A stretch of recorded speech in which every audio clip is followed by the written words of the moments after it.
지금 이렇게 명상하는 거 집에서 지금 하시죠? 예?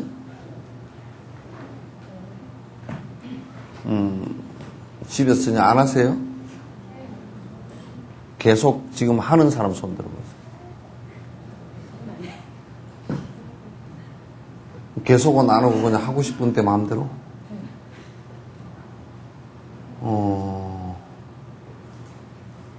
여러분, 병원에 가서 의사가 약 지어줄 때, 그냥 먹고 싶은 때 아무 때나 먹으라 그랬대요? 예? 아니, 먹고 싶은 때 그냥 약을 지어주면, 감기약을 지어주면서, 뭐, 먹고 싶은 때 아무 때나 먹으십시오. 그렇게 의사가 약 처방해주는 경우가 있어요? 지금 여러분에게 그 방법 가르쳐 드린 것은, 그게 우리 정신에, 우리는 지금 잘못되어져 있다고 생각을 잘 안 하지만은, 실제로, 우리들에게 고통을 불러일으킬 수 있는, 여러 가지 요인들 있잖아요. 그죠? 그래서 이를테면 아주 산만하고, 집중이 잘 안 되고, 참을성이 없고, 화가 잘 나고 하는, 그걸 치료하는 게 바로 이 명상이란 말이죠. 근데 그거는 그냥 한 번 했다고 해서 되는 것이 아니고, 약도 여러분 뭐 감기약, 조그만 감기 하나 걸려도 약을 거의 한 최소한 사흘, 좀 길게 가면 일주일, 이렇게 먹어야 되죠. 그죠? 감기 하나를 그렇게 치료하는데 그렇게 먹어야 되는데, 우리들 마음속에 오랫동안 습관되어져 왔던 습관을 고치는 거거든요. 그러니까, 여러분 빨래할 때 찌든 빨래 있잖아요. 그죠? 찌든 빨래도 그냥 한 번 비누칠을 해가지고 이렇게 쓱싹 해가지고는 그게 잘 때가 안 지잖아요. 그래서 그런 것처럼, 우리 습관이 찌든 습관이라고요. 그냥 한생 두생 들은 습관이 아니고 아주 오래 전부터 반복되어져 온 습관들이기 때문에 그 반복되어져 있는 습관을, 고치는 데는, 상당히 좀 오랜 기간이 좀 필요해요. 그걸 오랫동안 계속 하는 것이 좀 필요하거든요. 필요한데, 그냥 여러분 여기 오실 때는 꼭 옷을 갖다 쇼를 하나 갖고 꼭 오세요. 예? 오셔가지고, 그건, 다른 데서도 전부 다 내가 금방 이렇게 하나 더우면 살짝 외투 벗어도 괜찮을 복장, 그 다음에 추우면 살짝 입을 수 있게끔 그렇게 이제 해오시는 게 좋습니다. 그게 일상적으로 어디 가든 예의야. 그래서, 예불을 하는 것도 지금 예불 가르쳐 주신 거 아침으로든지 저녁으로든지 하루 한 번 예불을 하시는 분 손 한번 들어보세요. 그럼 이제 가르쳐 드릴 필요가 별로 없는데? 안 하는 걸 내가 왜 가르쳐 주죠? 응? 안 하는 것은 하지도 않는 거, 먹지도 않을 처방전하고 약국에서 약 처방 받아갈 필요가 없잖아요. 쌓아놓을 필요 없잖아요. 이건 그냥 여러분이 지금 한국, 요 근대의 사람들의 가장 잘못된 점 중에 하나가 머릿속에서만 뺑뺑 들고 실제로는 하지 않는다는 거예요. 그러면서도 계속 남한테만 의지하려고 돼야 된다. 이게 굉장히 문제가 심각한 문제예요. 하지 않는 것을 지금 여기, 뭐 그게 재밌더라 하고 왔다 갔다 하는 것은 재미없으면 왔다 갔다 안 하겠죠?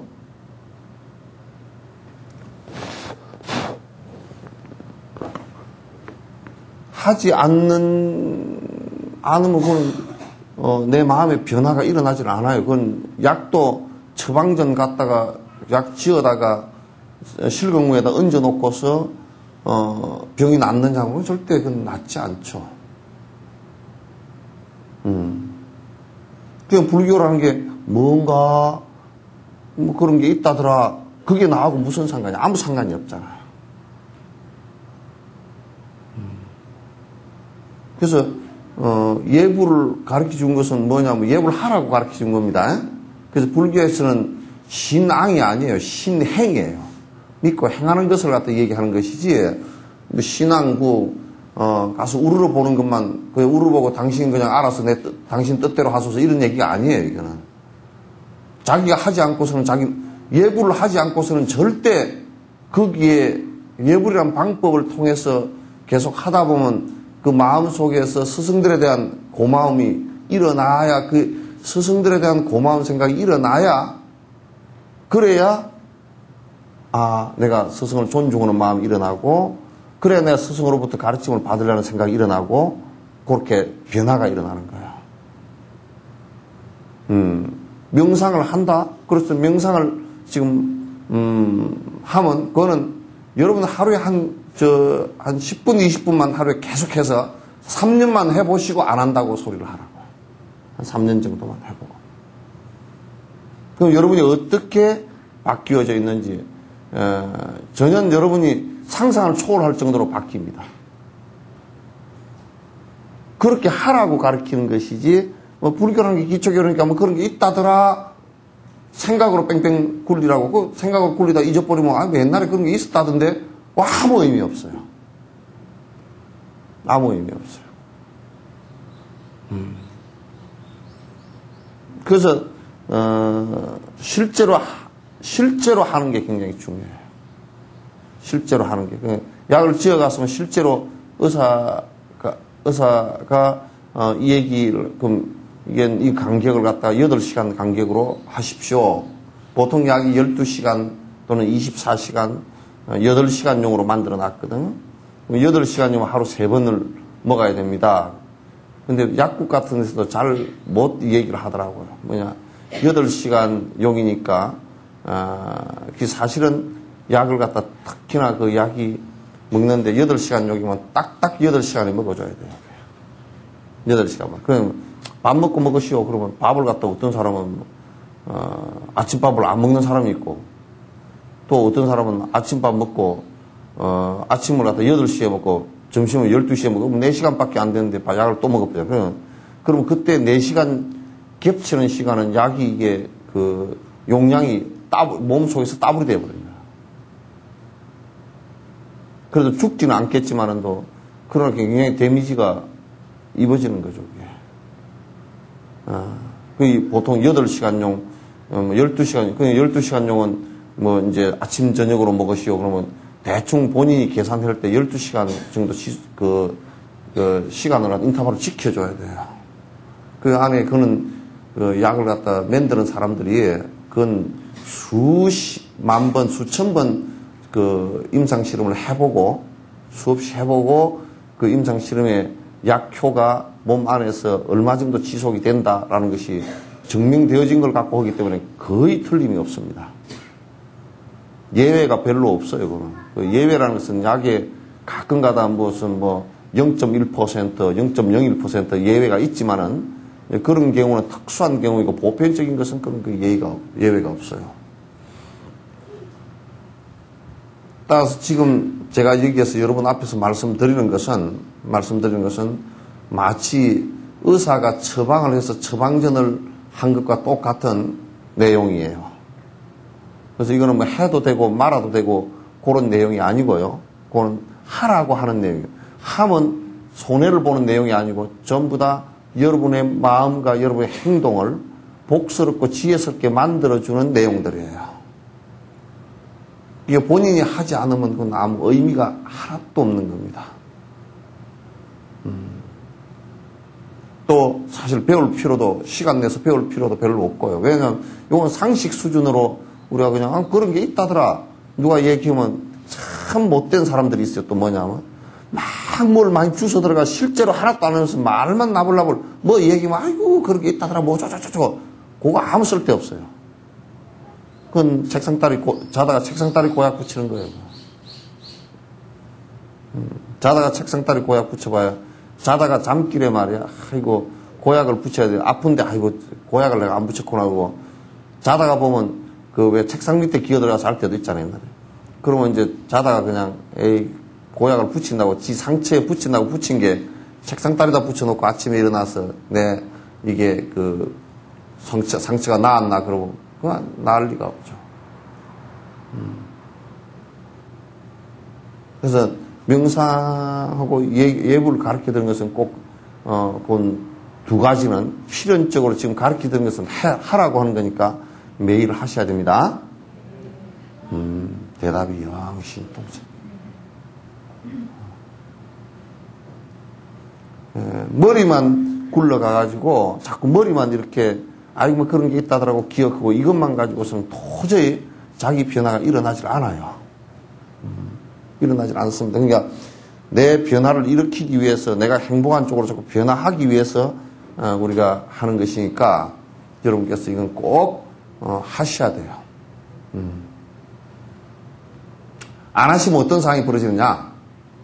절에 부지런히 다니긴 다니는데 10년 전에도 기초교리 또 배우고 10년 지난 뒤에 다 잊어버렸다 또 배우러 오자 또 그러고 맨날 초등학교 1학년만 따지고 수준이 안 올라가. 듣는 것만 가지고는 수준이 안 올라가거든. 수준이 올라가는 것은 듣고서 자꾸 실행을 해봐야 이거는 이제 내가 안 들어도 충분히 이제 되겠어. 그 다음 단계를 들어야 되겠어. 그렇게 돼야 되는데 까딱 잡으면 10년 동안 초등학교 1학년만 다니고 한다니까. 그거는 시계추 학생이야. 시계추처럼 왔다 갔다만 했지. 실제로 그 시계 바늘은 없는 시계란 말이니까. 아시겠죠? 아침에 잔소리 좀 들어야 돼. 예? 잔소리 들어야 돼. 난 지금 다 하는 줄 알았어. 집에서 다 하는 줄 알았어. 한 99%는 허겄지. 지금 99%가 안 하네.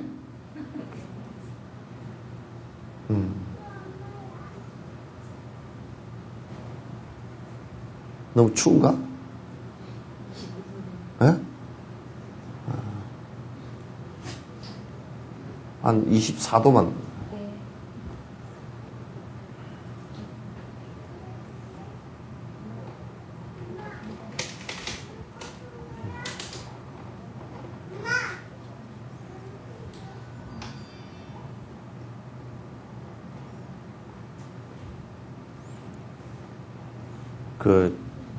그 선풍기가 부끄러워서 목고개를 못 쳐던 지가 내가 알기로는 지금 선풍기 내놓은 이래로 그런데 전부 다 와가지고 목고개 쳐들으라 그러면 고칠 생각은 안 하는 것 같아.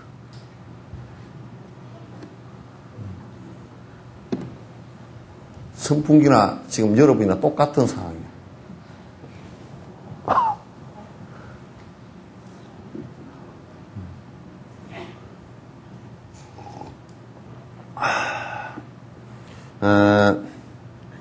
지식으로 아는 것, 그것이 정확한 알미냐라는 것하고, 그 다음에 정확한, 알미다라는 것이 전제되어졌을 때는 실제로 실행해서 내가 그렇게 변화하는 것이 그만큼 중요하다는 얘기입니다. 그래서 내 변화해서 내 행복하려고 하는 것이지, 무슨 조금 그럼 아는 거야. 그게 머릿속이 복잡하게 아는 게 하도 많아서 요즘에 골치 아프지. 그거 아는 것만 갖고 올라가면 그건 뭐로? 여기 올 필요 없어요.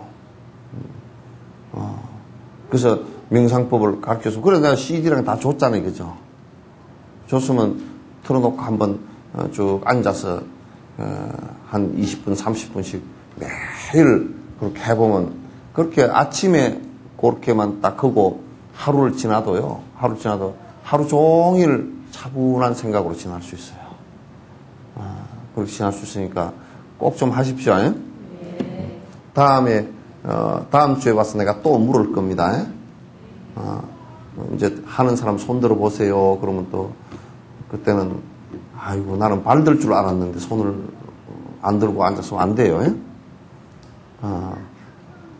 자, 저번 주에 인도의 좀 계략적인 역사에 관한 얘기를 했어요. 멀게는 인더스 문명, 그 다음에 좀 가깝게는 기원전 1300년 BC 1300년경부터 여러 차례 쳐들어온 아리안족들 지금 이란에 해당되는 지금 이란하고 유럽 쪽으로 간 종족은 게르만이에요. 게르만이고 이란 그 다음에 그 히말라야를 넘어서 인도로 침공해 들어온 아리안들, 아리안 그렇게 해서 그 아리안들이 형성한 브라만교, 그래서 사계급 제도가 형성됐다는 것을 말씀드렸죠, 그죠? 이제 오늘은 그 부처님이 태어나시기 전에 인도에 좀 굵직굵직한 이런 사안들을 갖다 말씀을 드릴 거예요. 앞에 인더스 문명이라든지 또는 그 아리안종의 침공에 의해서 형성되어진 브라만교의 계급제도, 이런 것을 제가 왜 말씀을 드리느냐, 그러한 역사적 흐름, 그러한 인류 문명사에서 세계 4대 문명이 형성되어졌던 그 인더스 문명에서 문명이라고 하는 것은 그냥 간단한 얘기가 아니고 그 안에 인류가 고민해왔던 여러 가지 정신적인 것 또는 문화적인 것이 거기에 축적되어져 와서 부처님께서 이 세상에 태어나셨을 때 그런 것을 토대로 해서 깨달음을 이룰 수 있었다라는 내용을 말씀드리기 위해서 한 거예요. 그냥 뭐 인도 역사를 갖다 그냥 우리가 인도 역사를 알아서 무엇 하겠습니까? 그래도 인도 역사를 또 명목적으로 그냥 인도 역사는 우리 신의 역사다, 마치 기독교가 이스라엘 역사를 마치 전 세계사처럼 착각하듯이 그렇게 하고 싶은 생각은 전혀 없어요, 그죠? 그러니까 이스라엘 역사가 마치 뭐 야곱이 이삭을 낳고 이삭이 누구를 낳고 뭐 쭉 이렇게 하는 것이 그게 무슨 의미가 전 세계사에서 있겠는가? 그건 한 민족사 정도밖에 되지 않는 건데, 그 인도의 민족사도 인도라는 그 대륙의 역사도 우리가 그걸 아는 것은 무엇에 대한 이해를 하기 위해서 하는 것이지 그 역사를 갖다 우리가 추종하기 위해서 하는 것은 아니다, 그런 얘기예요. 아시겠죠, 그죠? 그럼 무엇이라는 게 뭐냐? 그건 부처님께서 어떻게 해서 인도 땅에서 태어나시게 되었는가? 왜냐하면 하필이면 한국도 아니고 또는 무슨 뭐 저 중국도 아니고 저 어디 무슨 뭐 메소포타미아도 아니고 여기서 왜 태어났을까? 인도에서 왜 태어났을까?라는 것에 대한 그 의문에 대한 출발로부터서 내가 얘기를 시작한 거예요. 따라서 멀게는 5,000년, 기원전 5,000년이니까 7,000년에서 기원전 5,000년 전의 유적이니까 그 훨씬 전부터 발달돼 왔을 거 아니에요, 그죠? 그렇다 그러면 거의 한 10,000년에 가까운 인류 문명사를 가진 인더스 문명의 후예들이다, 그 말이죠. 아시겠죠, 그죠? 그러니까 그 문화적인 거나 정신적인 것, 종교적인 것이 기원전 5,000년 전에도 제사장이 있었던 것으로 보면 그 종교적인 성향이 굉장히 강하게 있었다라는 것도 우리가 알 수가 있어요.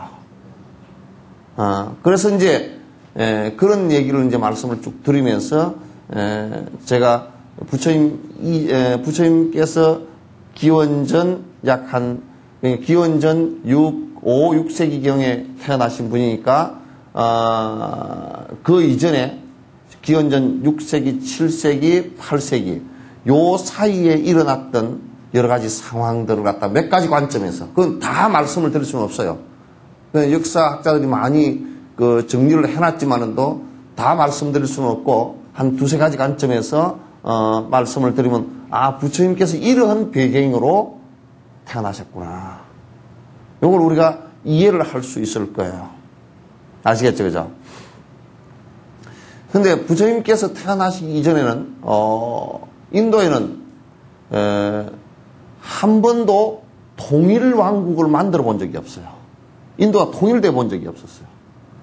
부처님께서 태어나시는 그 이전에 통일 왕국을 한번 인도 전 대륙이 한번 통일돼 본 적이 없다라는 얘기는 뭐냐면 굉장히 다양한 국가들이 부족 국가 형태로 있었다라는 얘기예요. 그렇죠? 그러니까 우리가 이를테면 그때 마가다국, 샤카 왕사성, 뭐 이게 또는 그 카필라성 요런 그 성 위주로 되어 있던 것은 이를테면 우리나라로 치면 김해 김씨가 세운 나라가 가야죠. 그죠? 그죠? 경주 김씨가 세운 나라가 어디예요? 신라죠. 그죠? 신라고 그 다음에 온조라는 성을 가진 온조 있죠. 그죠? 요 성이 세운 나라가 어디예요? 백제죠. 그죠? 알잖아요. 주몽 아시죠? 그죠? 텔레비 봤죠? 주몽이 세운 나라가 고구려죠. 그죠? 또 이제 소순호의 아들들이 있었는데 그 왕자가 낳은 왕자 둘인가 있었죠. 그죠? 온조백제하고 비류백제. 그러니까 그 왕자가 둘이 나라를 세웠는데 온조와 비류 이렇게 세웠죠. 그러니까 그때 나라가 한 성씨 중심으로 시족 중심의 나라예요. 그러면 이제 인도도 과거를 이렇게 보면 부처님 당시 때로 보면 시족 중심의 나라예요. 시족 중심. 그럼 시족 중심의 나라는 것은 뭘 뜻하느냐면 샤카족. 샤카라는 석가라는 성을 가진 종족이 하나의 그 국가를 형성하고 있었다. 그건 카필라 바수투를 중심으로 해서 부처님께서 태어나신 나라예요. 또 그 다음에 마가다국. 그러니까 인도는 지금 인도에도 성씨가 시족 국가에 성씨가 지금도 한 260개 정도 되는 그 성씨가 있고 부족이 있고 각각의 언어가 달라요. 조금씩은. 그래서 인도는 지금도 말이 그 인도 루피라는 돈에요. 영어로 써놓고요. 위에다가 써놓고 그 밑에다가 아마 그 공식 그 말인 8개 말로 또 다시 힌디어를 다시 써놨어요. 되게 웃기는 일은 간디가 영국으로부터 영국이 200년 동안 지배하고 난 뒤 독립을 하고 나서 전국에 있는 대표들을 모아놓고 회의를 하려니까 말이 안 통해. 그럼 뭔 말을 했겠어요? 결국은 영국 말, 영어를 가지고 했어요. 독립을 했다 그러면서 이제 영어를 가지고 하면서 웃지 못할 그 에피소드가 이제 있게 되는데 그렇게 다양해요. 근데 그것에 원래 부처님 당시 때도 전부 그렇게 시족 국가의 형식을 갖고 있었어요. 그러니까 이제 이 시족 국가의 형식이라는 것은 상당히 무슨 문제를 갖고 있었냐면 계속 서로가 정복 전쟁을 할 수밖에 없었어요. 우리도 고대 사회에서 많은 그 전쟁을 합니다. 국가와 국가끼리 엄청난 전쟁을 많이 하거든요. 많이 하는데 고구려와 신라의 전쟁 또는 신라 안에서도 가야가 금강가야 가야 여러 개죠. 그죠? 그 가야 서로의 정복 전쟁 고대사 무덤을 갖다 출토했을 때 안에 이를테면 안에 화살촉이 맞은 채로 화살촉이 몸속에 있는 채로 묻혀 있다든지 또는 수많은 사람이 한꺼번에 막 몽땅 묻혀 있다든지 그렇게 한 것으로 보면 정복 전쟁에서 전부 다 진 사람들의 유해일 것이다라고 이제 역사가들이 추정합니다. 그래서 그때 당시에 인도에서도 수많은 정복 전쟁이 이제 일어났죠. 그런데 정복 전쟁을 하는 데 있어서 결정적으로 두 가지 힘이 있어야 돼요. 전쟁을 하는데 이기려고 그러면 두 가지 힘이 있어야 되는데 첫 번째는 사람이 많아야 돼요. 무슨 군사력이죠. 그죠? 사람이 많아야 돼요. 그런데 옛날에는 무기는 다 비슷비슷했어요. 비슷비슷하고 코끼리를 앞세우고 하는 무기는 비슷비슷했는데 사람이 우선 떼거지가 많아야 돼. 많아야 이길 수 있다. 옛날 전쟁은 특히나 그랬죠. 그 다음에 뭐가 많아야 돼? 국토가 넓어야 돼요. 그러면 거기에는 국토가 넓고 사람이 많다라는 것은 또 그 안에 이면에 사람이 많이 모이고 국토가 넓어지려고 그러면 국토는 넓어지려고 하면 한정이 있으니까 싸움을 해서 넓힐 수밖에 없죠. 그죠? 또 하나는 뭐냐면 사람을 많이 모이게 하는 방법은 몇 가지라고. 하나는 그 나라가 잘 먹고 살거나 잘 먹고 살면 지금 우리나라도 계속 외국인이 들어오려고 그러잖아요. 그죠? 못 들어오고 막잖아요. 근데 잘 먹고 살면 먹고 사는 대로 계속 들어오게 돼 있어요. 들어오게 돼 있고, 그 다음에, 추우면 자복을 덮어. 어? 이쪽으로 와. 이쪽으로 오면 더워, 이게. 네?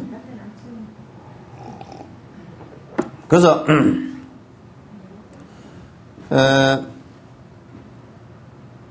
잘 먹고 살면 일단은 사람들이 그쪽으로 잘 먹고 사는 쪽으로 사람들이 모이거든. 그러니까 어쩌든 간에 자기가 그것도 결국은 농토가 좋아야 돼. 옛날 때는 산업이 발달한 게 아니고 농지가 좋아야 농사를 많이 짓고 그러니까 그것도 결국 국토와 연관되어 있어요. 연결되어 있어요. 그 다음에 또 하나 뭐가 있느냐면 잘 먹고 산다라는 것이 다른 나라 땅을 갖다가 뺏기도 하고 또 다른 나라를 정복해서 그 부족을 갖다가 노예로 삼는 거예요. 그 노예는 이건 먹는 걸 쬐끔 주고 일을 많이 시킬 수가 있잖아요. 노예가 그래서 이제 노동력 착취거든. 그래서 그렇게 하기 위해서 노력을 했고 그 다음에 하나는 뭐냐면 그 나라에 사람이 많이 모이게 하는 방법이 종교적으로 위대한 분이 한 분 계시면 그 종교적인 성향에 의해서 사람이 그 나라로 대폭 유입이 되져요. 자, 요 얘기를 쭉 정리를 하면 어떤 결론에 도달할 수 있느냐면 하나는 전쟁을 해서 땅을 넓혀야 된다. 그죠? 전쟁을 해서 땅을 넓혀야 된다. 또 하나는 전쟁을 해서 노예를 많이 만들어야 된다. 또 하나는 어떻게 하든지 좋은 스승들을 모셔서 하여튼 우리나라에 훌륭한 스승이 있으니까 여러분 많이 오시오. 그래서 거기는 종교적으로 내가 많은 행복감을 느낄 수 있으니까 글로 살러 가야 되겠다 하고 가든지 이렇게 되면서 결과적으로 어떤 상황이 벌어지냐면 계속 전쟁이 끊임없이 벌어지는 상황이 됐어요. 정복전쟁이 계속됐단 말이에요. 우리도 지금 남북한 이렇게 돼 있으니까 가만히 들여다놓고 보면 여러분 남북한의 문제가 그냥 이렇게 살면 되지. 근데 그게 별 문제가 아니냐면 별 문제가 아닌 거 아니거든. 우리 민족에서 지금 민족이 폭삭 망할 수도 있고 올라갈 수도 있는 이런 것이 남북의 문제라고요. 예를 들면 그냥 우리끼리 통일하자 해서 되는 것도 아니고 미국과 일본, 러시아와 중국이 서로 영향력을 미치기 때문에 어떻게 우리 마음대로 되질 않아요. 지금도 꼭 뭘 하면 남북 통일 문제인데 육자회담이 되잖아요. 그죠? 우리나라를 분단해 놓은 것도 그 강대국들의 힘에 의해서 된 거라고 이게. 우리가 분단하고 싶어 된 게 아니라고 이게. 그러니까 우리가 통일 문제만 생각하면 지금도 사람들이 대안이 별로 없어요. 우리가 미국하고 싸움을 해가 이길 수도 있는 거예요. 미국 너들 물러가라 우리끼리 할 거다. 그것도 안 되고. 일본 놈들도 결국은 2차 대전 이후에 우리나라를 분리시키는데 일본 놈들이 작동한 거라고 또. 왜냐하면 미국이랑 연합군이 일본을 반토막 낸다는 게 일본 놈들이 작용해가지고 일본을 반토막 낸 게 아니라 일본 살이 넣고 우리나라 남북한을 갖다가 일본 땅인 줄 알고 다 잘라버린 거야. 그렇게 된 거 아니에요. 그러니까 이제 인도도 역시 전쟁이라는 것이 그 시대적 상황에서 어쩔 수 없이 전쟁이 수없이 일어나는데 전쟁이 일어나면 어떤 상황이 벌어져요? 이게 행복하게 하고 비참하단 말이에요. 얼마나 비참하냐면 그 옛날에는 한 종족과 한 종족끼리 전투가 벌어지면 한 종족이 완전 씨가 다 멸해버린 경우가 많아요. 다 죽여버리는 경우.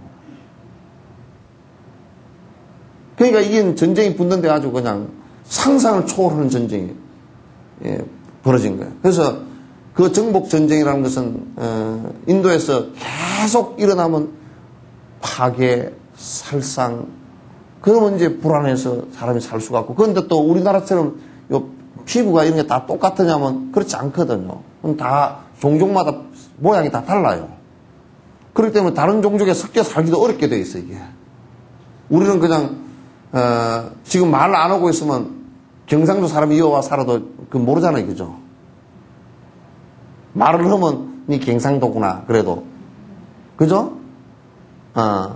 근데 그쪽은 그냥 가만히 있어도 구분이 다 돼. 모양이 다 달라.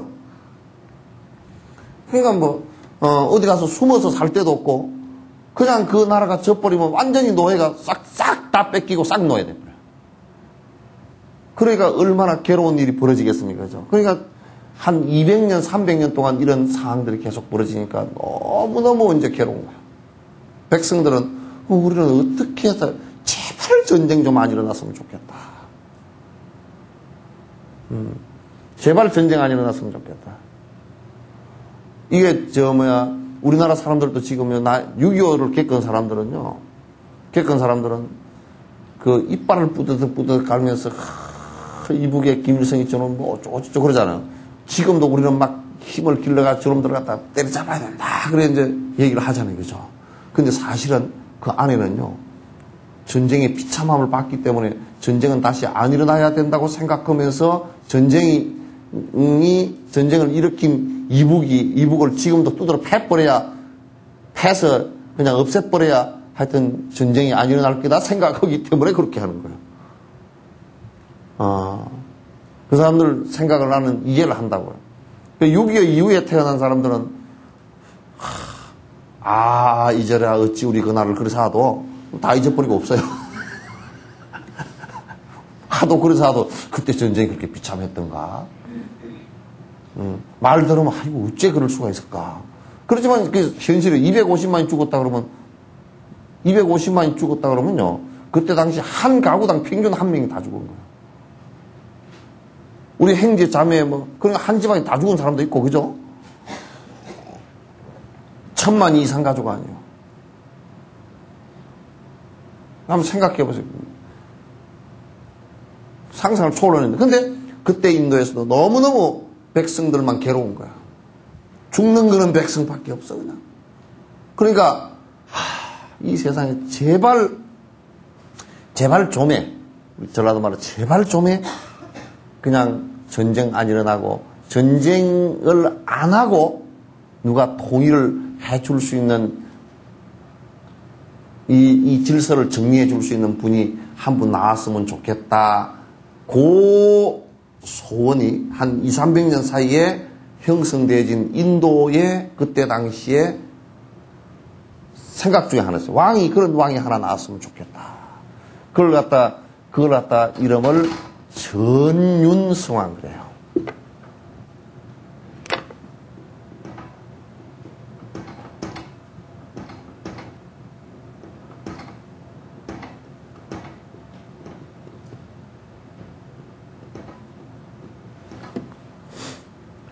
이건 뭐냐면 전윤이라는 것은 바퀴를 굴리다 그런 뜻인데 무슨 바퀴냐 이게 인도식 표현이에요.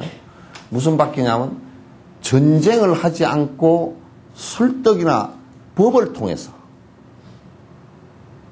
이 얘기를 다른 말로 얘기하면 평화적인 방법으로 통일을 해줬으면 좋겠다. 그 얘기가 통하는 얘기예요. 그러니까 왕자 밑에 성스러운 성왕그를 붙여놨죠. 그죠? 그러니까 살인을 하지 않고 전 인도를 갖다 통일해서 제발 싸움 안 일어나는 국가와 국가 간에 전쟁이 일어나지 않는 이런 그 국가를 하나 건설해 줬으면 좋겠다라는 게 인도 전체의 통일된 의식이었어요. 통일된 의식이는. 근데 한국 사람들이 그 일제 이후에 지금까지 살아오면서 통일된 의식이 몇 가지가 있어요. 그 중에 대표적인 통일된 의식이 뭐겠어요? 응?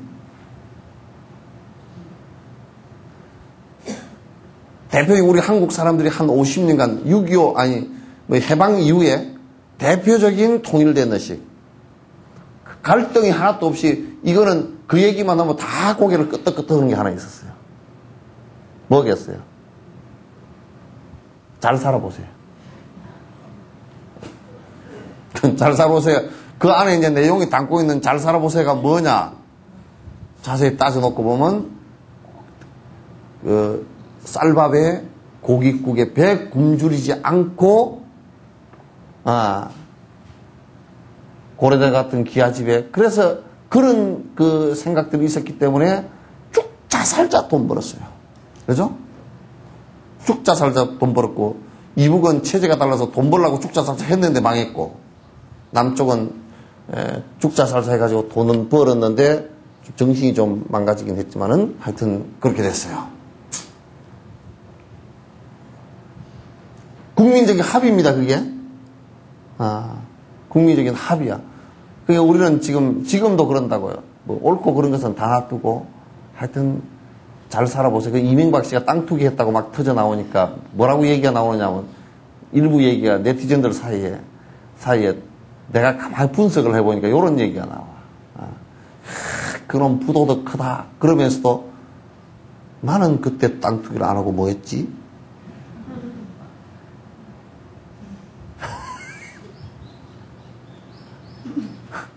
그런데 여러분도 막 정치하는 사람은 막 누가 뭐 아파트 투기를 했다더라 그렇게 욕을 해서면서 지는 정작 하고 있거든요.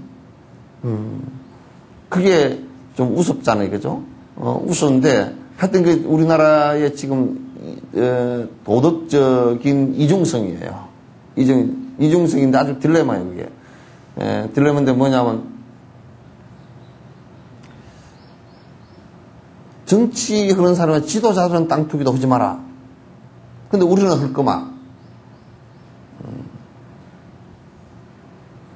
근데 여러분도 조심해야 돼. 여러분 아들이 대통령 할지 그걸 모르니까.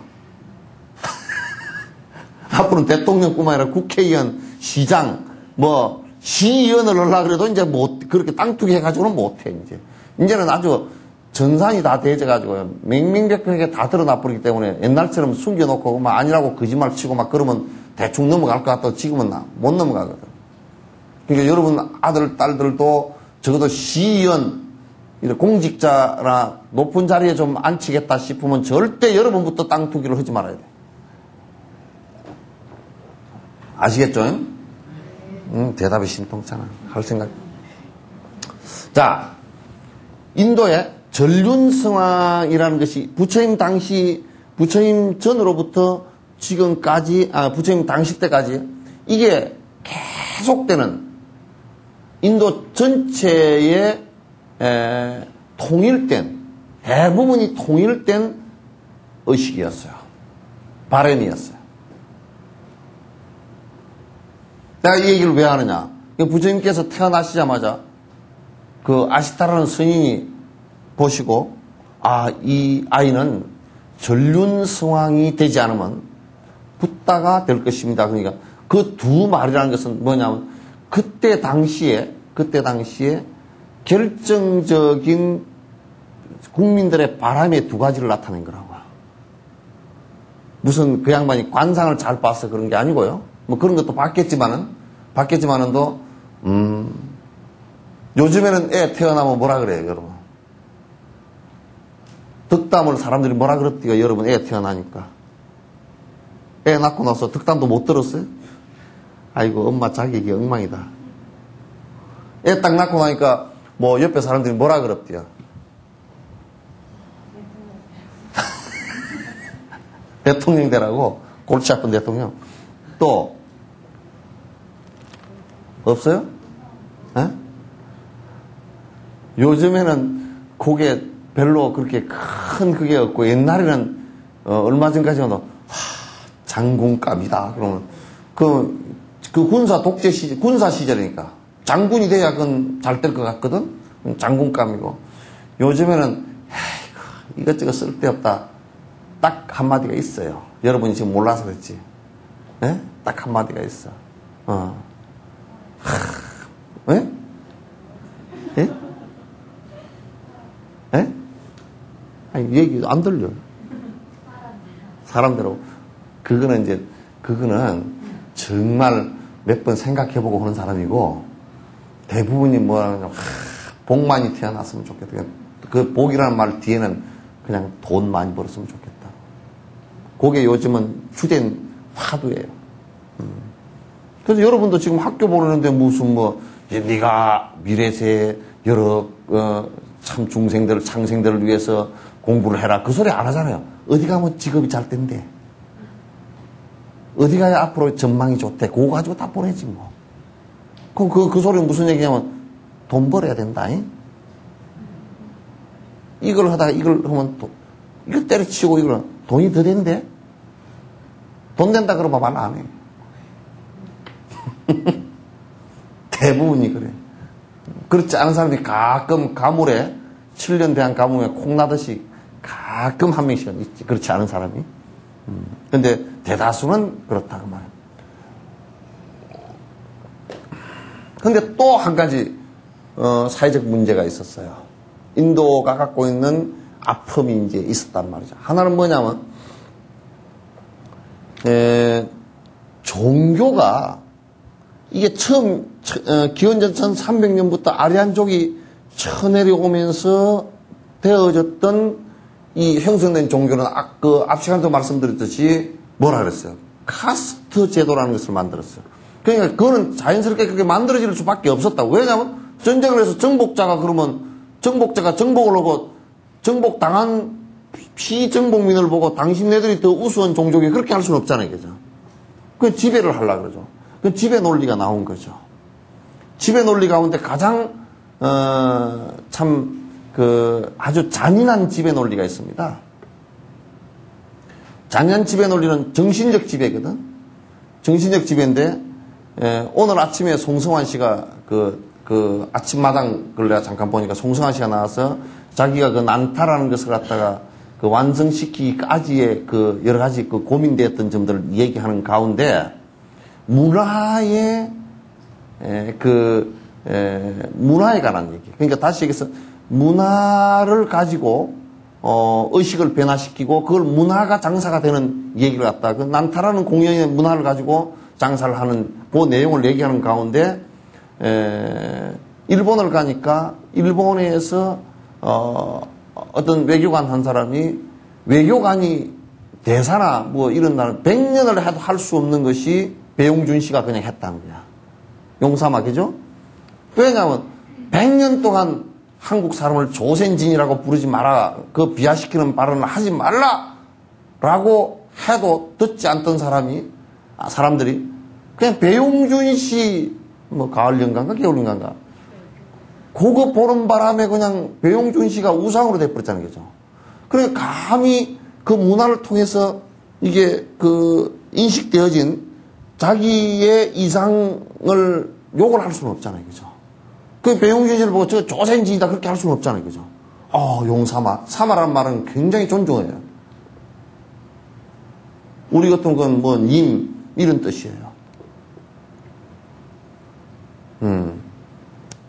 그러니까 그 외교관이 가가지고 외교관이 또 한국 정부가 야 대통령이 제발 그 조선진이란 말 쓰지 마 그러지만 아무리 안 쓴다 그랬어도 끝에서는 외교적으로 안 쓰더라도 뭐 조선진이 그 저들끼리는 다 하잖아요. 그죠?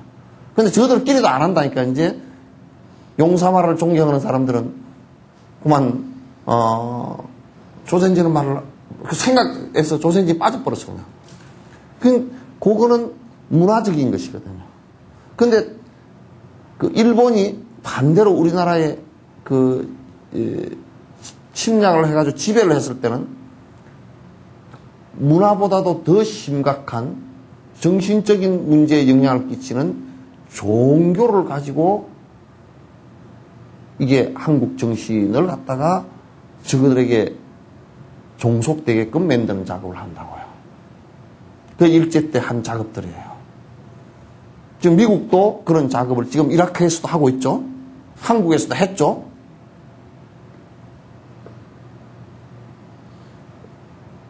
지금 미국에 이를테면 유명한 배우가 또는 안 그러면 무슨 유명한 영화가 들어와 가지고 난리를 한번 치고 나면요. 영화 재밌는 건 둘째 문제고 그 영화 속에서 우리 람보 같은 그 영화 있잖아요. 그죠?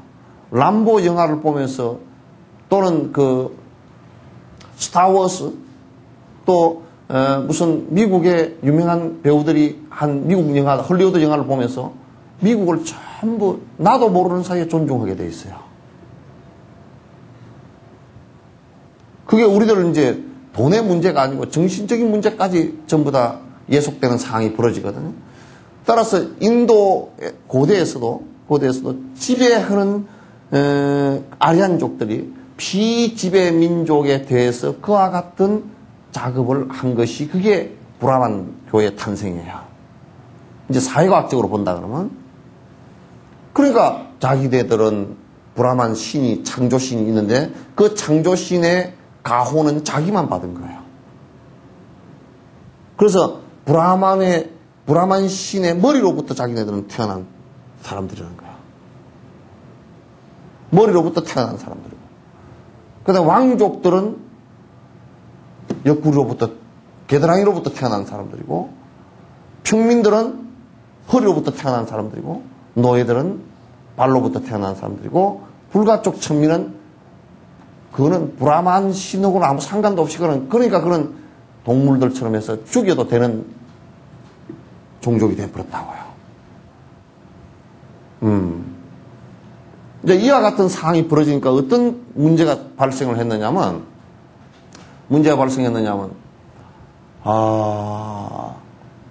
여러분, 그 서양의 중세시대 여러분, 그 서양사에서 많이 듣잖아요. 그죠? 중세시대 카톨릭이 전 유럽을 지배를 하면서, 무지무지한 그 사태들이 벌어졌어요. 여러분, 마녀 사냥 얘기 많이 들어보시죠. 그죠?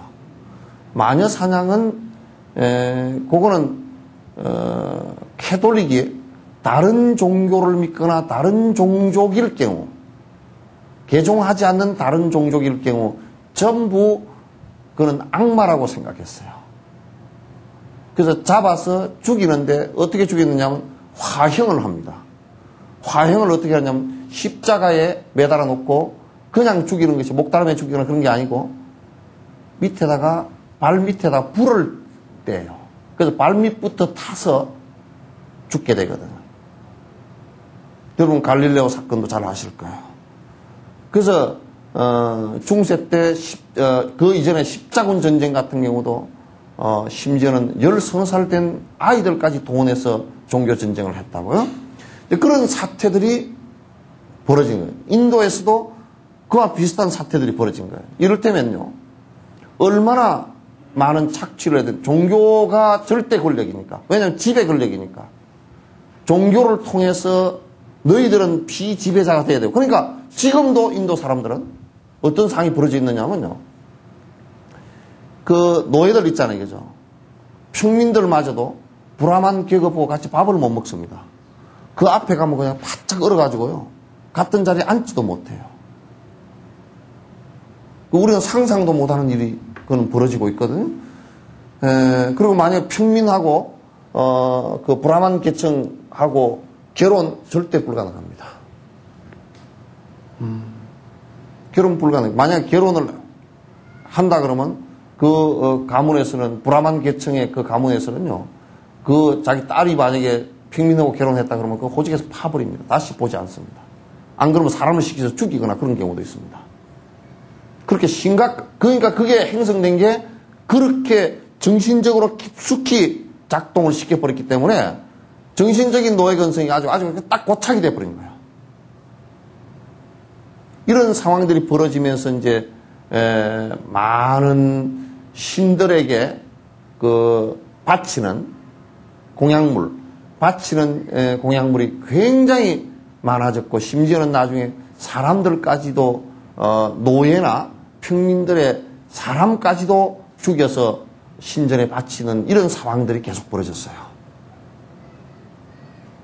결국은 그 신은 지배자를 위한 신이지 이게 전체 모든 백성을 위한 신은 아니다라는 것을 뒤에 이제 가면서 차츰 이제 부처님께서 태어나시기 한 200년 전 이 정도에서부터는 이건 뭔가 문제가 있다라고 인도 사회에서 그런 이제 새로운 바람이 일어나기 시작했어요.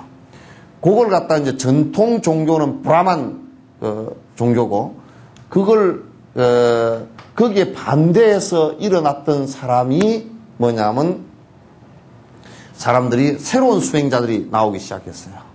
그 전통 그 종교 질서에, 브라만 종교 질서에 들어가지 않고 그 새롭게 이렇게 형성된 사람들이 있었는데, 그 새로운 한 부류, 그 새로운 부류들이 그걸 갖다 사문이라고 그랬어요.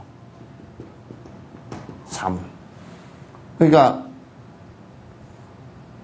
거기에는 그러니까 여러분이 그 전통으로 브라만 종교가 갖고 있었던 그런 것들의 그 병폐로부터 이건 아니다 하고 반발하고 새롭게 시작하는 수행의 풍토들이 이제 생기기 시작했는데, 그게 대체적으로 부처님께서 태어나시 기원전 한 그 600년 요 사이에서 약 한 700년, 750년, 800년 요 사이 한 200년 요 사이에 형성됐던 우파니샤드라는 우파니샤드 시대예요. 이 시대가. 그럼 이 시대는 대체적으로 어떤 변화가 있었는가? 요걸 갖다 이제 제가 좀 더 자세하게 말씀드릴게요. 요 얘기도 부처님의 교단 형성과 부처님이 탄생하게 되는 아주 결정적인 조건이 됩니다. 그 주변 조건이 된단 말이죠. 이 우파니샤드 시절에는 요런 이제 상황이 하나 변화가 있었어요. 브라만교에서는 그 전에는 제일 초기 단계는 신들이 아주 모든 부분에 신이 있다고 생각했는데, 그 신을 전부 다 총괄하는 최고의 창조자가 브라만이라고 그랬죠. 그죠? 브라만 신이란 말이야. 브라만 신인데, 그 브라만 신과 우리 인간 관계는 그럼 어떤 관계냐 하고 생각을 하기 시작했어요.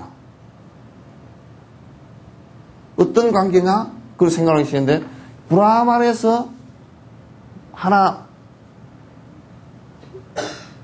떨어져 나와가지고 내 정신을 행성하고 나를 행성한 것이 있다.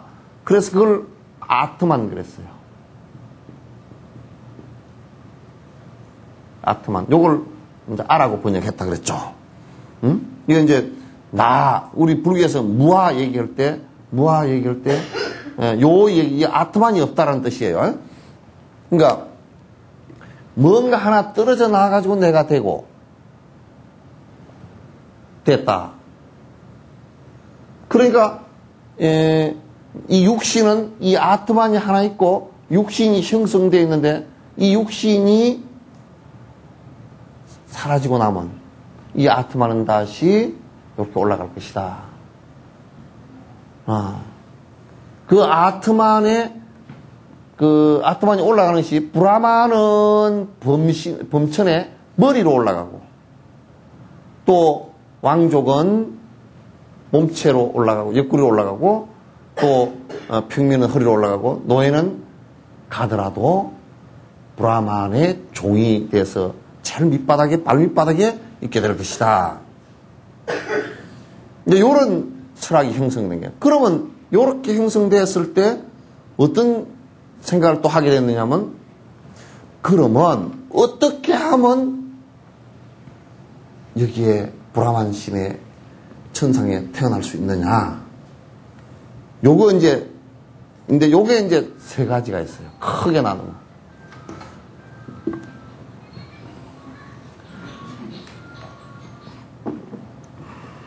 어떻게 하면 그렇게 갈 수 있느냐? 하나는 부지런히 신에 복종하는 방법.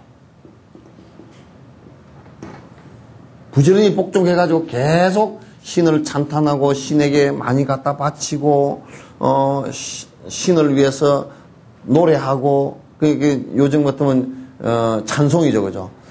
계속 찬송하고 갖다 바치고 복종하고, 요게 이제 인도의 베다스 가운데, 베다스는 인도 브라만교의 그 성전들입니다. 베다스 가운데 리그베다와 아타르베다라는 그 베다서의 주로 내용들이 전부 다 신에 대한 찬탄과 공물을 바치는 내용 되어 있어요. 그리고 나중에 공물을 한참 바치는 데는 어떻게 바치느냐? 사람도 바쳤단 말이에요, 이게. 요렇게 이제 되는 상이 하나 있었고, 그 다음에 하나는 뭐냐면, 고행을 해서 가야 된다. 고행주의가 하나 있어요. 아주, 왜 고행을 해야 되느냐? 이 몸뚱아리는 아주 더러운 것이니까. 이게 잘 못 받은 거야. 그러니 이 몸뚱아리를, 고행을 통해서 이 몸뚱아리의 업을 다 소진시켜서 죽으면 깨끗한 아트만이 브라만으로 올라갈 것이다. 그래서 이 사람들이 고행하는 것은 뭐냐면 결국은 브라만 천상에 태어나기 위한 작업이에요. 여러분 중세 때 천사 그 하늘나라에 태어나기 위해서 면제부 얘기 들으셨죠, 그죠? 면제부를 갖다가 자꾸 이렇게 돈을 평생을 벌어가지고 면제부를 샀어요. 그러니까 지금 그 중세 때 지어진 교회들 성당들 있죠, 그죠? 그건 거의 다가 면제부 덕분에 지어진, 좀 어떤 면에서는 아이러니하게도 지금 역사적으로 정말 기가 막히게 좋은 뭐 건축물이다 하고 남아있는 것은 그 내용들은 거의 대다수가 정말 피와 땀과 어리석음으로 뭉쳐있는 경우가 많아요. 만리장성도 그렇잖아요. 만리장성도 사람이 얼마나 많이 죽었는지, 죽어서 시신을 미쳐 버릴 데가 없으니까 왕이 뭐라 그랬냐면, 그거 좋구만. 성벽 밑에다 그냥 성벽을 쌓을 때 밑에 다 묻어버리라고 그랬어. 그래서 만리장성 밑은 지금 완전히 그 무덤이에요. 수십만 수백만의 무덤입니다. 그게 참, 그 우리나라 사람들도 몇십만이 가서 그 죽었어요. 다 살아나오지 못하고 다 죽었어요. 그러니까 이 고행을 통해서 그렇게 이제 이루었으면 좋겠다. 하나는 뭐냐면, 고행을 하는 사람은, 이 사람들은 지독하게 한다고요. 고행 정도가 여러분이 그냥 약간 뭐 고통스럽게 이렇게 하는 게 아니고, 부처님께서도 전통적으로 요 고행주의 방법에 따라서 고행을 6년간 하셨잖아요. 하시는데 하루 쌀 한 톨. 여러분, 여기 상징적인 얘기 아닙니다. 실제로 쌀 한 낫밖에 안 잡수시고 사신 거예요. 6년 동안. 6년 동안 하루에 한 알씩. 그리고 목욕을 한 번도 안 하셨죠. 그래서 나중에 6년 정도 되셨을 때는 완전히 피골이 상접하셔가지고, 일어서시지 못하고 넘어져서 엎어질 정도 돼 있었잖아요. 근데 그런 고행, 물론 부처님께서 나중에 하시다 이건 깨달음에 이르는 방법이 아니다라고 버렸지만은, 그렇게 고행을 이 사람들이 합니다. 그 다음에 하나는요,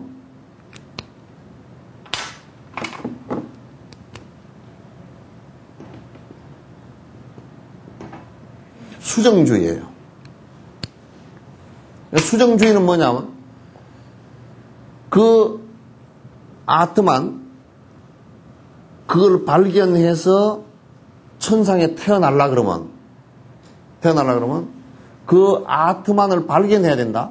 그렇기 때문에 아트만을 발견하기 위해서는 깊숙이 마음 들던 마음들을 가라앉혀서 진짜 나를 발견해야 된다.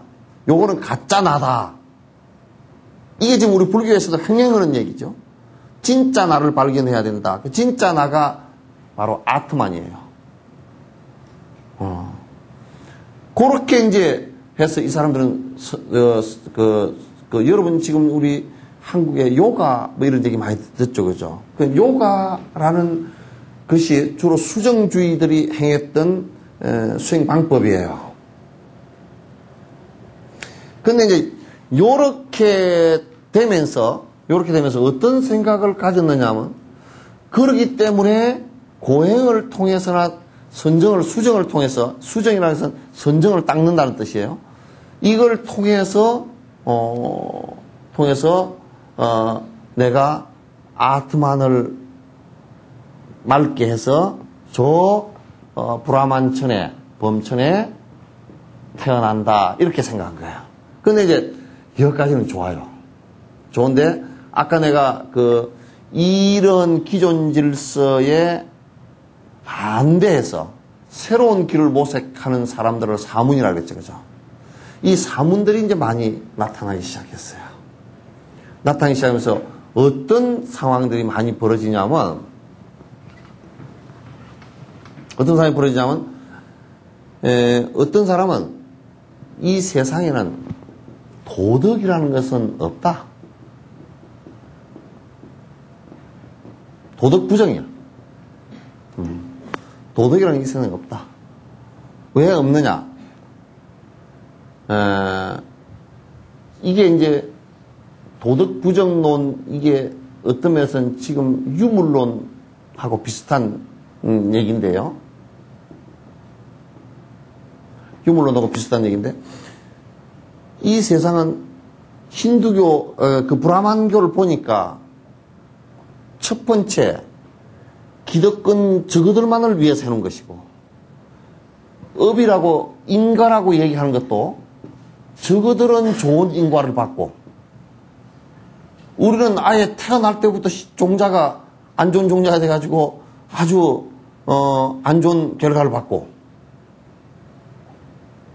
그게 인도에서 업이를 까르마라고 얘기한 것은요, 불교에서 얘기하는 업하고 다릅니다. 부처님께서 얘기하는 것.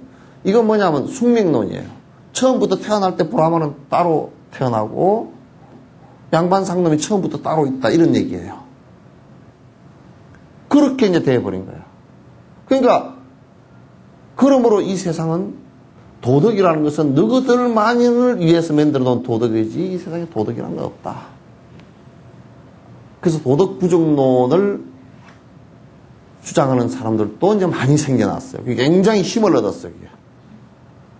그래서 도덕 부정론의 대가들이 많이 나와가지고 부처님 당시 때도 도덕 부정론 가운데 대표적인 사람이 여러분 우리가 기억할 수 있는 것이 앙굴리마라예요.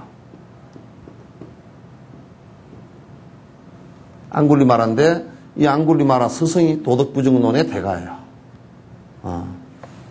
정말 이제 도덕 부정론이 부처님께서 잘못됐다라는 것을 갖다 지적을 하는 대표적인 그냥 실제 사례예요. 왜냐하면 앙굴리마라가 아주 총명한 사람인데 공부를 하러 스승에 찾아갔어요. 그러니까 도덕 부정론의 대가인데 이 사람이 부인이 있었는데 도덕 부정론이니까 어떻게 했어요? 도덕 부정이니까 정조를 지킬 필요도 없죠. 그죠? 그러니까 부인이 이 앙굴리마라하고 바람을 피우려고 그런 거예요. 그러니까 앙굴리마라는 아직까지 도덕 부정론에 젖어 있지 않아가지고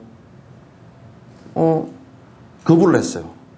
아직 어리니까 거부를 했어. 그런데 이 마누라가 앙굴리마라에 앙심을 품고 도덕이라는 게 없는 게 앙심을 품어서 저 사람을 죽여버려도 상관이 없는 거니까.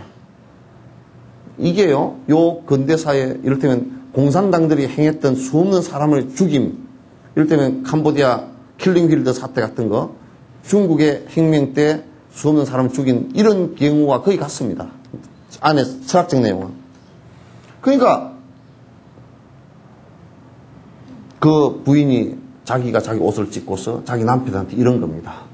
얘가 나를 겁탈하려고 그래서 내 옷이 이렇게 찢어졌다. 남편도 가만히 생각해 보니까 자기가 도덕 부정론을 가르치면서 제자가 1000명이 넘어. 근데 가만히 생각해 보니까 내가 도덕 부정론을 가르치는데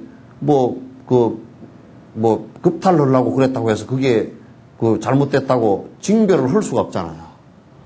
그러니까 이제 이 사람이 수단을 부리기를 너가 도덕 부정론의 최고에 도달하려고 그러면 사람을 100명을 사람 다 보는 길거리 앞에서 죽여라. 그리고 앙굴리마라를 죽이려고 이제 일부러 그렇게 합니다.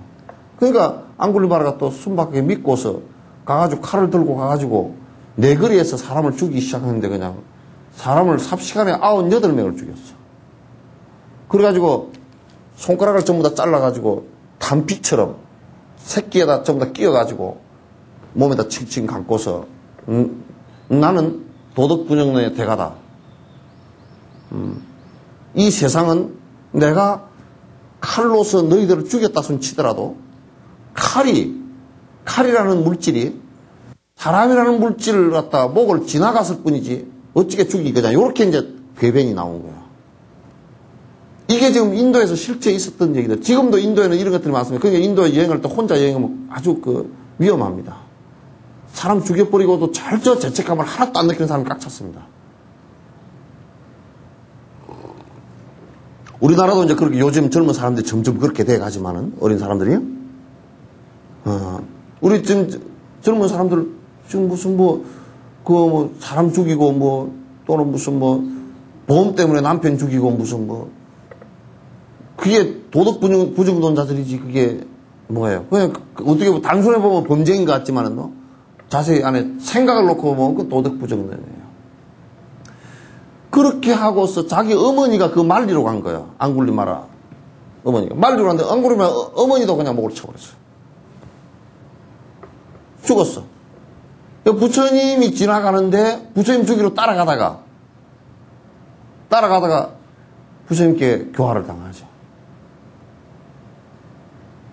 그러니까 이제 처음에 어떻게 하냐면 부처님을 죽이려고 이제 칼을 들고 피를 줄줄 흘리면서 머리가 한 이틀 사흘을 그어서 난동을 부렸으니 머리에 피가 묻어가지고 머리가 뻣뻣하고 완전히 지옥 귀신처럼 해가지고 칼을 휘두르고 다니는데 부처님께서 옆으로 지나가는데 보니까 다른 사람은 다 기겁을 하고 도망을 가는데 전혀 얼굴에 변화가 없거든.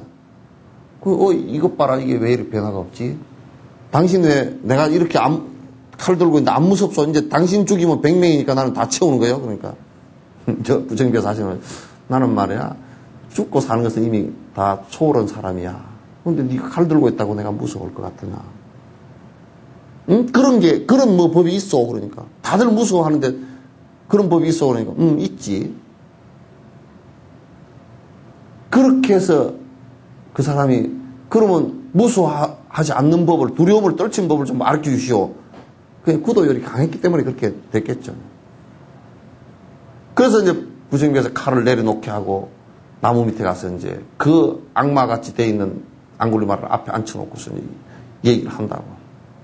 차근차근 얘기를 해나가면서 네가 지금 한 행위들에 대해서 얘기하다 보니 이제 정신이 좀 가라앉고 보니까 자기가 어마어마한 죄를 저질렀다는 걸 그때서 이제 알기 시작한 거야. 그 막 눈물을 흘리고 두려워하고 막 떨면서 내가 그럼 어떻게 하면 좋겠느냐고. 그때부터 이제 부처님 가르침을 이제 받기 해서 제자가 되기는 했는데 그 사람 많이 죽인 인과 때문에 결국은 나중에 그 사람이 그 부처님 법에 기일을 해서 공부를 했지만은도 아랑가를 이뤘지만은도 나중에 그 맞아 죽는다고요. 그 유족들한테 전부 다 맞아 죽어요. 그 인과가 풀리지를 않는 거죠. 그래서 이런 사람들이 앙굴리마라 이런 사람들도 생기고 그 다음에 유물론도 생기고 유물론은 이 세상에 신이고 뭐가 아무것도 없다 이거 아무것도 없고 이 세상은 오로지 물질밖에 없는 건데 우리가 요즘 시간 돈 많이 벌어서 잘 살면 된다. 이제 요 생각밖에 안 하는 거예요. 술 장사를 하건 떡 장사를 하건 게 장사를 하건 하여튼 돈 많이 벌어서 살기만 하면 되지 무슨 잔소리냐. 요렇게 이제 오로지 세속적 유물론에만 집착해 있고 또 어떤 사람은 아주 환상주의. 이제 마약도 많이 유통됐고요. 마약도 유통되고 그러니까 이제 이게 뭐냐면 이 시대에 기존 종교에 반발해서 나오긴 했는데 이게 사람들이 이제 전부 다 헷갈리는 거야. 이 사람이 도인이라 그러고 저 사람 도인이라 그러고 이쪽이 맞다 그러고 저게 맞다 그러고 이게 한 200~300년 진행된 거야. 그러니까 인도 사람들 전부 다 일반 백성들은 지친 거야. 어떤 것이 진정한 구원인가? 우리를 갖다가 어떤 철학과 어떤 종교와 어떤 사상이 우리를 진정으로 자기네들이 볼 때 힌두교도 아닌 것 같다. 아니 브라만교도 아닌 것 같다. 그렇다고 도덕 부정론이나 또는 무슨 유물론이나 이런 것들도 아닌 것 같다. 다 누가 확실한 대답을 내주는 사람이 없다. 그러니 이제 많이 이제 헷갈리기 시작해서 우리나라 지금과 비슷한 상황이겠죠, 그죠? 그게 헷갈리기 시작한 거예요. 그래서 이 사람들 생각에 누군가 위대한 성자가 한 분 나오셔가지고 이런 것을 좀 싹 정리를 해서 이것이 진정한 구원이고 여러분에게 진정으로 여러분의 행복을 갖다 줄 수 있는 것이다라고 우리에게 좀 일러주셨으면 좋겠습니다 하는 바람이 있었어요. 그게 뭐냐면 붓다예요. 붓다예요. 깨달은 깨어있는 각자. 그걸 갖다 한문으로 할 때 이제 불 그러죠. 불타 그러잖아요. 붓다가 이 세상에 나와주셨어. 정말 이 길이 여러분 옳은 길이야 라고 우리들에게 가르쳐 줬으면 좋겠습니다. 이제 이 바람이 인도 전역의 모든 사람들에게 모든 사람들의 바람이었어요. 그러니까 부처님께서 태어나시니까 그 아시타 스님이 아까 앞에 얘기한 전륜성왕이 되지 않으면 붓다가 되겠습니다. 그거는 일반 인도의 모든 사람들이 바라는 바예요. 모든 사람들이 원하는 바였고. 그래서 이제 부처님께서 이 세상에 태어나신 그 연유가 종교적으로 우리가 보더라도 그러한 깨달음을 바라는 모든 백성이 깨달은 붓다가 오기를 바라는 그 가운데서 태어나는 것이지. 지금 한국에서는 모든 신도들이나 사람들이 바라는 게 대체적으로 큰 바람이 뭐냐? 지금 절에 와서 바라는 게 뭐예요? 예? 절에 와서 크게 바라는 게 뭐예요?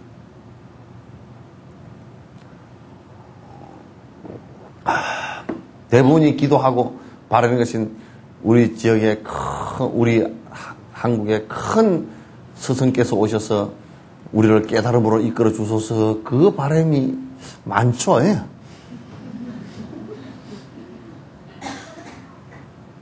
그 바람이 대단히 많죠. 예? 많으리라고 생각하지만 내가 볼 때는 대체적으로 그런 거는 거의 없고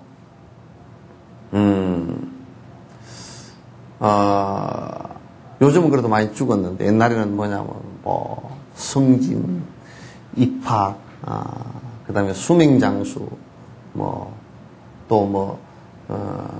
복 좀 많이 받게 해주시고, 그러니까 이제 복을 받으려니까 등을 갖다가 부처님 앞에 바짝 끌어놔야 부처님께서, 원래 부처님께서 돋보기 안 끼면 잘 안 보이시니까, 바짝 앞에다 끌어놔야 명단이 보일 거니까 이제, 부처님 앞에다 잔뜩 바짝 끌어놓자고요. 그렇게 한다든지. 어디 가면, 어디 부처님이 복을 많이 준다냐고, 이제 또, 가서 가빠이 부처님 복 좀 많이 주고, 어디 부처님이 기도빨을 잘 주냐고 해서 또 기도빨 부처님 또 찾아가고. 예, 우리가 이제, 그렇게 했는데, 그렇게 바라는 모든 사람들에게 부처님이 오실 수 있을까요?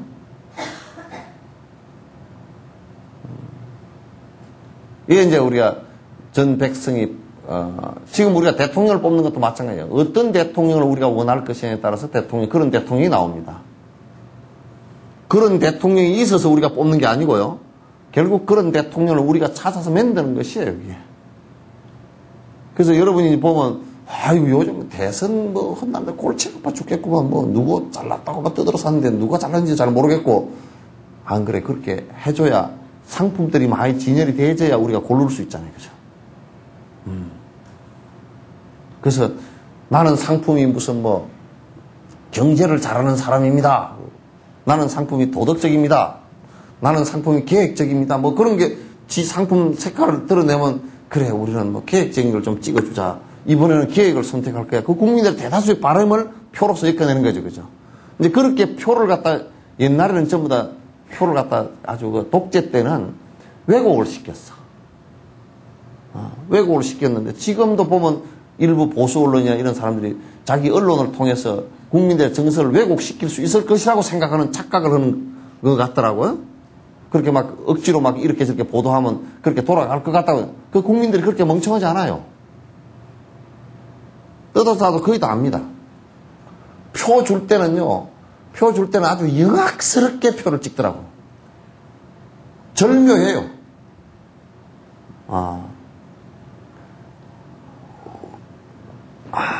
그와 마찬가지로 우리가 인도의 사람들이 원했던 그때 큰 두 가지 흐름이 있었는데 우리에게 인도 사람들이 고통을 줬던 것이 뭐냐? 전쟁이다. 그럼 전쟁을 해결해 줄 수 있는 사람은 전륜성학이라는 이상형의 사람을 생각했고 또 사상적인 혼란, 뭐가 뭔지 잘 모르겠다. 그럼 사상적인 혼란을 극복해 줄 수 있는 분은 정말 진정으로 깨달은 이가 나와가지고 우리를 갖다 이끌어줬으면, 눈을 띄워줬으면 좋겠다. 그래서 이 두 분이 사실은 나왔어요.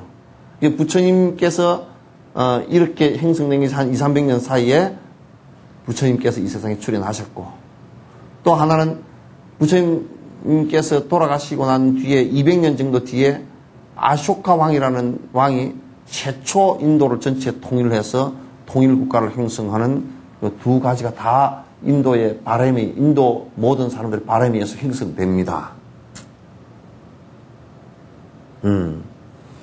이렇게 이제 인도의 큰 흐름이 이제 두 가지가 있었다라는 것을 갖다 이제 우선 말씀을 드리고, 이제 오늘 얘기는 제가 요 정도에서 이제 접으려고 합니다. 저번에 다음 시간에는 부처님께서 태어나시는 과정과 그 다음에 부처님께서 어린 시절의 과정들을 갖다 제가 또 말씀을 드릴 거예요. 그냥 부처님 일대기는 팔상이라 해서 대부분 그 일생을 갖다 8단계로 나눕니다. 8단계로 나누어서 설명을 하는데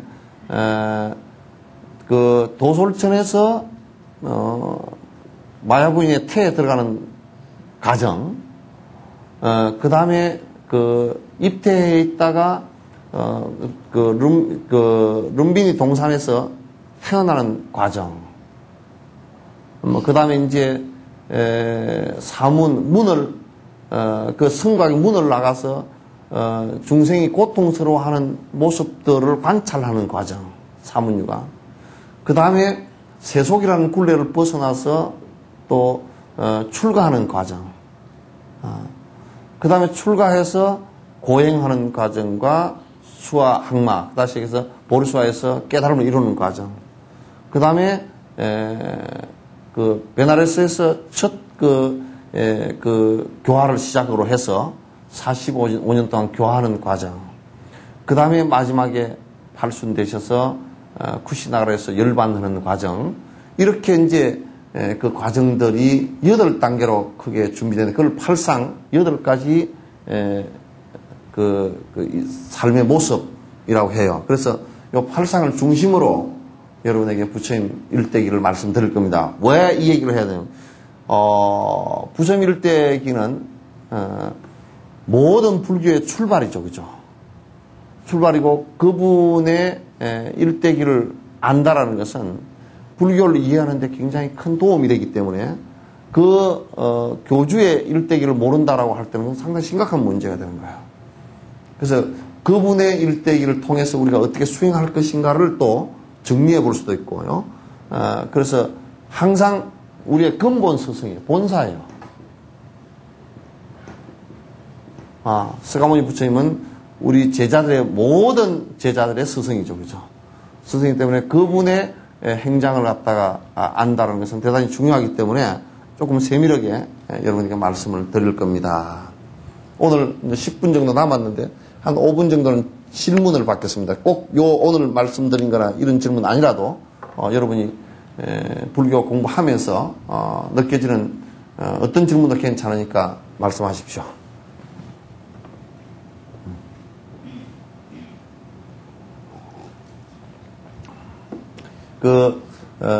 학생은요, 질문을 잘하는 학생이 호기심이 많은 학생이에요. 그리고 공부를 잘하는 학생이에요.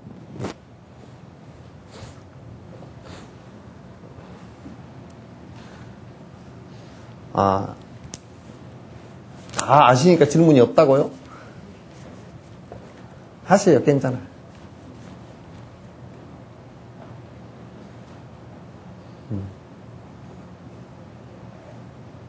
그냥 거꾸로 내가 물어보지. 예. 네. 정말 스파르타나 북부에서처럼 법을 수호하는 신이나 부처님을 오해하는 신이 정말 있는지.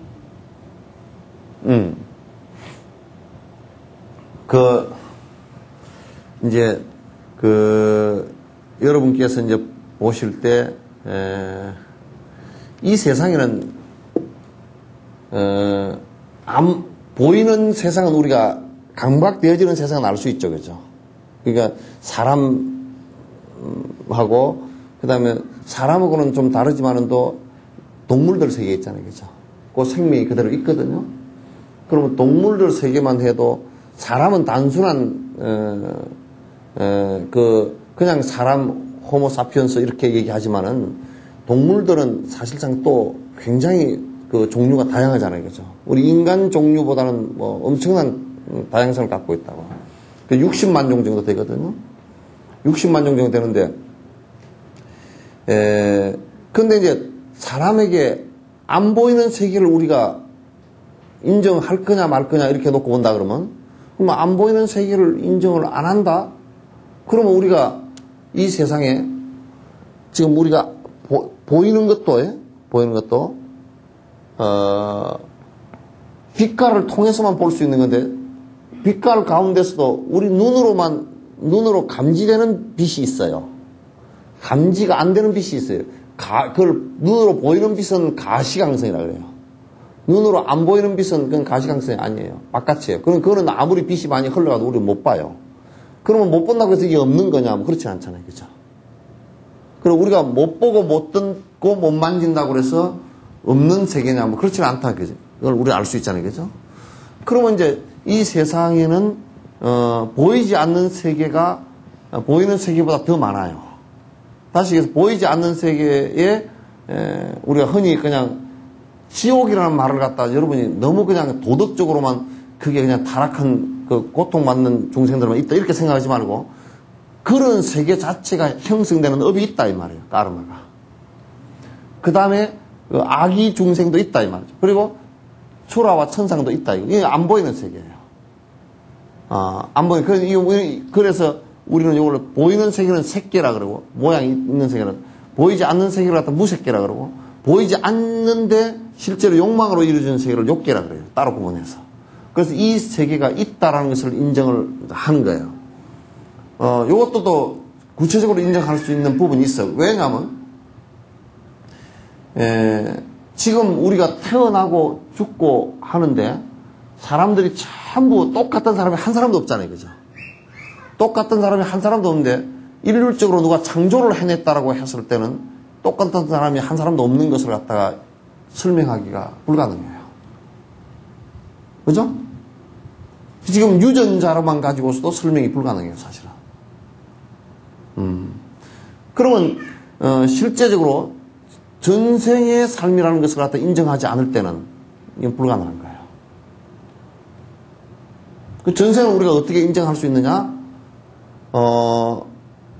지금 나도 어제에 내가 있었기에 지금 있는 거 아니에요, 그죠? 어제 내가 없으면 지금 없는 겁니다, 그죠? 그럼 오늘의 삶에 따라서 내일이 결정되는 거죠, 그죠? 그러면 과거와 미래가 있다는 것을 우리가 알 수 있어요. 실제로는 지금은 현재는 존재치 않지만은 계속 이어져 간다는 것을 우리가 알 수 있죠, 그죠?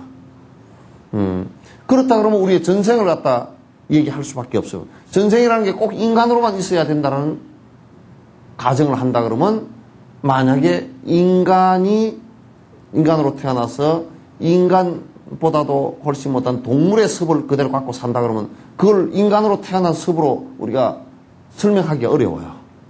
따라서 전생의 습을 따져놓고 보더라도 보면 이게 전생에 있었구나라는 것을 짐작할 수 있어요. 이거는 뭐냐면 그냥 이렇게 우리가 종교적으로 안 하더라도요. 진화론적으로 보더라도 알 수 있어요. 진화론적으로 보더라도 우리들 몸속에 파충류라든지 또는 우리들 몸속에 고기, 어류라든지 이런 종류의 그 유전자가 다 있습니다. 여러분 뭐 오리고기 먹어서 이게 붙는 게 아니고요. 사람이 옛날에 그 오랜 전생에는 물 속에서 헤엄치고 살았다는 증거예요. 유전자가 남아있는데 그 유전자가 무태 올라와서 다 사라졌는데 태화를 했는데 어떤 사람은 가끔 이게 그냥 그 유전자가 사라져서 나오는 거예요. 그 오리고기 먹어서 그런 거 아닙니다. 그렇다 그러면 우리가 이제 전생의 관계도 인정할 수 있는 거예요. 그 논쟁이 가능합니다. 그렇다 그러면 인간의 새끼 말고 무새끼 중생들을 우리는 신이라 그래요. 그들이 창조하는 신이 아니고요. 창조는 그네들이 못합니다. 그러니까 그 천상에 있는 신은 우리보다 복은 좀 많이 지은 신들이 그죠? 우리보다도 훨씬 복은 많이 지었지만도 우리와 거의 비슷한 신들이에요. 존재들이에요. 몸이 없을 뿐이지 비슷한 존재예요. 따라서 그 신이 뭐 전지전능하거나 만능하거나 그렇지 않아요. 세계가 다를 뿐이죠. 그렇기 때문에 이 생에 살던 사람이 큰 원을 세워서 내가 불법을 보호하겠다라고 해서 신이 된 신들은 불법의 호법신이에요. 불법을 보호하는 신이 돼요. 아시겠죠? 그러니까 신은 두려워할 대상이 아니에요. 신이 뭐 복을 주고 뭐 떡을 주고 그렇지도 않아요. 신이 설사 준다 손 치더라도 내가 그 복이 없으면 못 받아요. 그러니까 그와의 관계는 단지 한 중생으로서의 관계일 뿐이에요. 단지 그네들은 신이기 때문에 우리보다 조금 제약받는 게 적어요. 왜 작냐? 우리는 갈라 그러면 여기 문을 안 열면 문에 부딪혀서 못 나가잖아요. 그죠?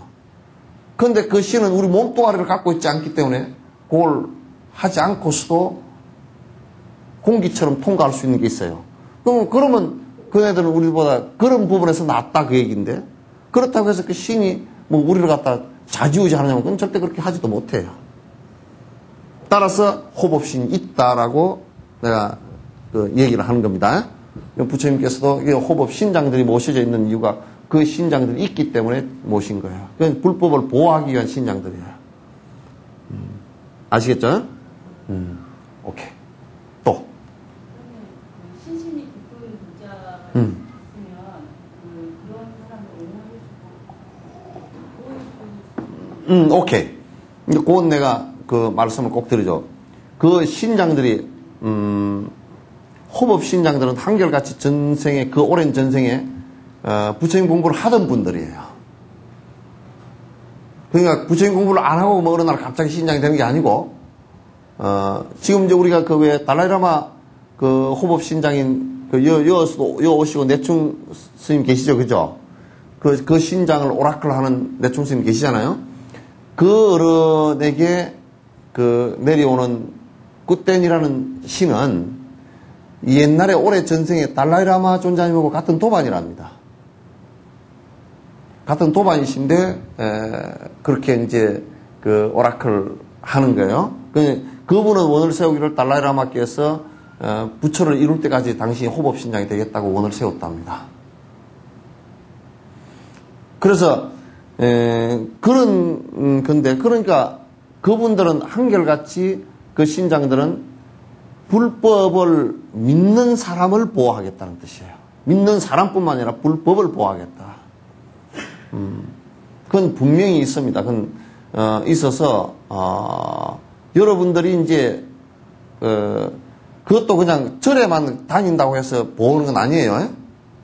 그 안에 핵심이 뭐냐면 바른 법을 부처님 법을 바른 법을 이해하고 실천하는 사람들, 그 법을 유통시키는 사람들, 그 사람들을 보호하겠다는 뜻이에요.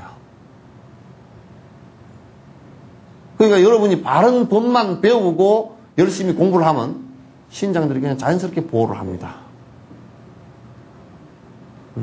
달라져요. 그 분위기 자체도 달라요. 그러면 이제 여러분이 흔히 잘못 들어서 집에 불상 모시면 뭐 아이고 무당들 잡신 든다니 그러잖아요. 그죠? 그건 아주 상구 틀린 말이에요. 집에 불상을 모시고 공부를 하기 시작하면 만약에 석천사 다니시면서 그렇게 하잖아요. 그죠? 그러면 석천사 보호는 신장이 계신단 말이에요. 계시면 같이 보호가 다 되져요. 그렇게 이제 보호를 하는 겁니다. 근데 이제 보호를 하는데 신장이라고 해서 그 사람이 인가가 오는 것을 막을 수 있냐면 그렇지는 못해요. 그죠? 그 사람이 인가 오는 것을 그 사람이 지은 인가를 술 먹고 맨날 뭐 가서 엎어지고 깨지고 한다. 그건 못 막아요. 술 먹고 가다가 가다가 어디 언덕을 들이받아서 죽었다. 그거 뭐 절에 다니는데 그러냐. 술 먹고 지가 한 것에 대해서는 그 인과가 그렇게 올 때는 그건 신장이 못 막아요. 옆에 있는 부인도 그걸 못 막잖아. 그렇게, 근데 어떤 보호가 일어나느냐. 공부를 하면서 자꾸 이를테면 술을 먹던 사람들도 바른 법을 믿다 보니까 이 술을 먹어서는 안 되겠구나 끊잖아요. 그죠? 끊어나가기 시작하면 어떤 상황이 벌어지냐면 이제 그 술 먹고 운전하는 것도 예를 든다면 줄어지겠죠. 그죠? 줄어지다가 사고가 날 경우에도 그럴 경우에는 경미하게 날 수가 있어요. 줄어들어요, 많이. 근데 실제로 그는 법을 배우고 시행하는 사람에게 한한 거예요. 그래서 여러분이 만약에 삿된 생각을 갖고 있다. 그럼 삿된 행동을 하고 있다. 그리고 절에 다니면서 부처님 법을 바로 안 믿는다. 그러면 절에 다녀도 아무런 가피가 없어요. 그 헌일이에요.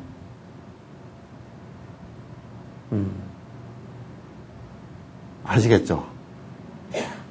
이런 거 확실히 알아야 돼. 근데 다 절에 부지런히 공부한다고 해서 그럼 다 모든 부분을 갖다 신장이 보호하느냐? 그건 그렇지는 않고 본인이 받을 가부는 어쩔 수 없이 받아요. 받는데 그걸 본인이 법에 따라서 그걸 갖다 인과를 이제 가볍게 해 나갈 때 옆에 도움을 주시는 분들이죠. 보호를 해 주시는 분들이죠.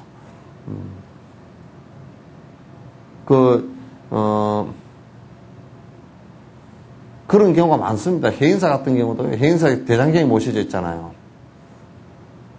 우리나라 이번에 이북의 금강산 같은 경우도 이북의 절들은 6.25 사변 때 사실은 전부 다 누가 불을 지른 게 아니라 미군이 폭격에 의해서 전부 다 깨졌거든요. 그럴 때 이제 해인사도 폭격 대상이 되어 있었죠. 해인사도 폭격 대상이 되었었는데 해인사는 최영환 대령인가요? 우리나라 사람이 편대장이 돼가지고 해인사에 빨갱이들이 있으니까 가서 폭격하라. 그러니까 첫 번째는 첫날은 갔는데 구름이 끼가지고 안 보여요. 안 보이고 다시 돌아왔어요. 두 번째 폭격으로 갔는데 가니까 공중에서 이제 보니까 해인사가 보이더라는 거야. 그러게 공중에서 이제 내려가는데 이 허공에 사천왕의 얼굴이 확 나타나는 거야.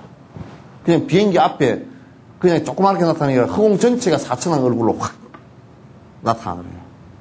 몇 번을 내려가다가 그냥 등골이 오싹해가 도로 올라오고 그래가지고 그 사람이 편대장이었는데 돌아가면서 내가 가서 명령불복으로 내가 당하더라도 나는 폭격을 못하겠다고 식은 땀을 등골에 흘리면서 돌아갔는데 그건 기록에 다 나와 있어요. 그분이 얼마 전까지 다 정언을 했던 부분이죠. 그거는 이제 대장경이 모셔져 있기 때문에 호법 신장들이 그냥 그걸 폭격을 막기 위해서 엄청난 노력을 하신 거죠. 폭격해버렸으면 6.25 때 미군이 폭격해버렸으면 그냥 그거 다 불나버리는 겁니다.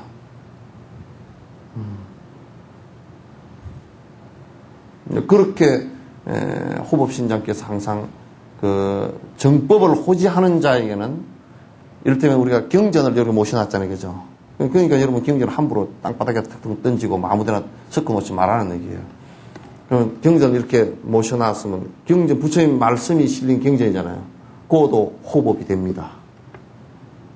불상을 점안해서 모시면 거기도 호법신장이 거기도 호법하는 곳이 됩니다.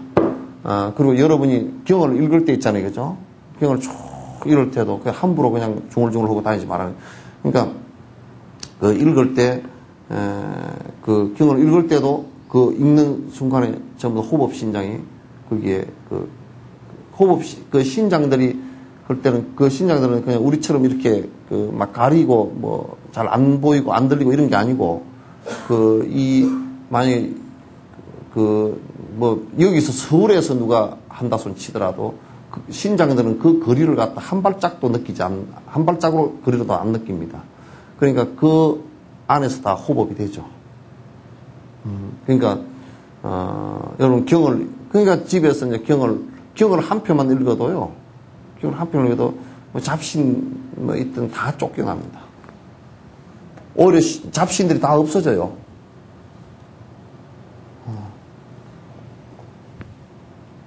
그러니까 여러분이 무슨 뭐 귀신 쫓아낸다고 딴짓 하지 말고 딱 바로 앉아서 경 듣고 본문 듣고 또 그 집에서 가서 그 예불을 하고 명상하고 경 읽고 그렇게 하면 그것만 해도 집안이 깨끗하게 다 그 잡신 있는 거 다 사라집니다. 아시겠죠?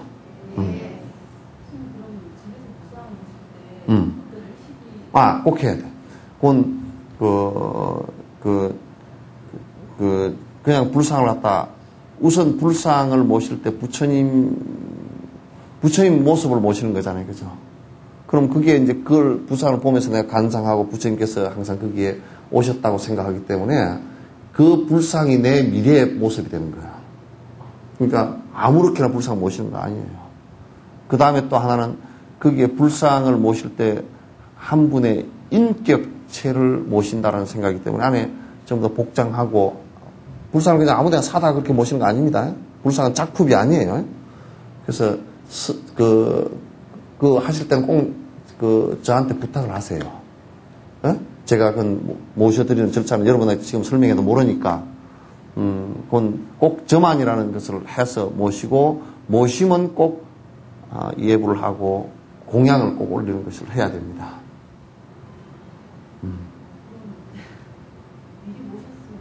미리 모셨으면 다시 해야죠.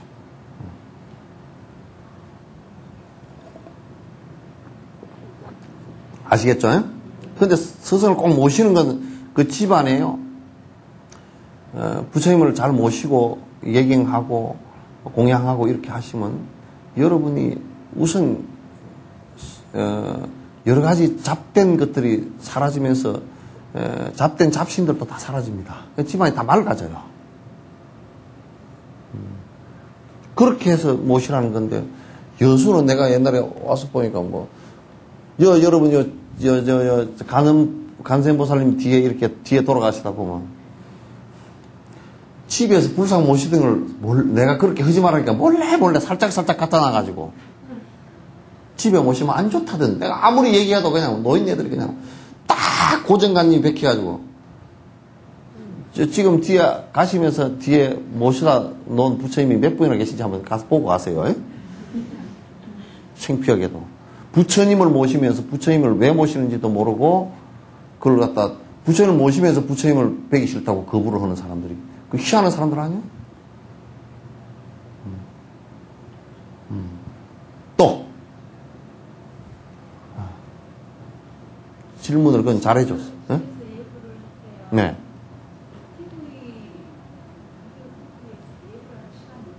네. 따라해도 되죠. 딱 그 시간에 따라 하십시오. 좋죠. 예불을 할 때 꼭, 불상 모셨거나, 생활을 모셨거나, 그렇게 하고, 앞에, 예불을 할 때도 꼭, 불 켜시고, 등공양 올리시고, 그 다음에 향공양 올리시고, 차공양, 이 세 가지는 꼭 올려야 돼요. 그죠? 그래서 예불 하실 때 항상 부처님께서 여기 오셨다라는 생각을 하시고, 그대로 관상해서 보시면서 오셨다는 생각하시고, 인사드리고. 그래서 부처님 모셔놓고 공양도 한번 안 올리면 안 됩니다. 부처님 모셔야지, 그러니까. 그래서 집에 가정불단은 일본 같은 데는 가정불단이 집집마다 싹 다 있잖아요. 예? 예? 그게 이제 잘못된 생각이라는 거야. 왜 잘못된 생각이냐면, 처음에 초입자들이, 처음에 불교를 믿는 사람들이 이렇게 그냥 호공에다 대고면 부처님이 간상이 안 되잖아요. 안 돼. 안 되기 때문에 하라는 거예요.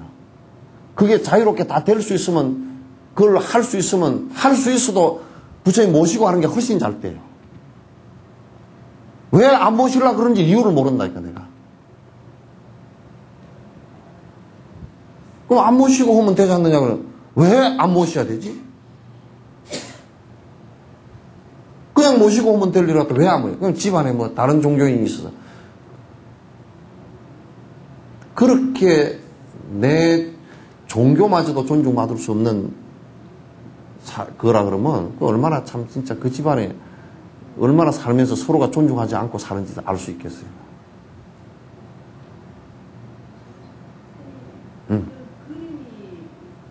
그림 가지고는 안 돼. 태화는 정확해야 돼. 태화는 불상이 뭐냐 30 이상 80종호라는 게 부처님이 형성된 외부 조건이에요. 그러니까 아무렇게나 그냥 대충 그려놓거나 그림으로 그려놓은 것은 그냥 그림일 뿐이지. 그거는 내가 그걸 관상을 해서 정확하게 이를테면 부처님 조난, 눈, 코, 입, 또 몸, 그 다음에 자대까지 다 관상해서 그게 부처님 모습으로 그대로 내가 떠올리는 요게 안 된다고요. 그게. 틀려.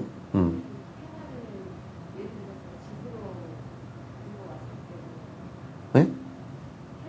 예. 생활을 이제 다른 데서 내 집으로 가져왔을 때 예. 그냥 그림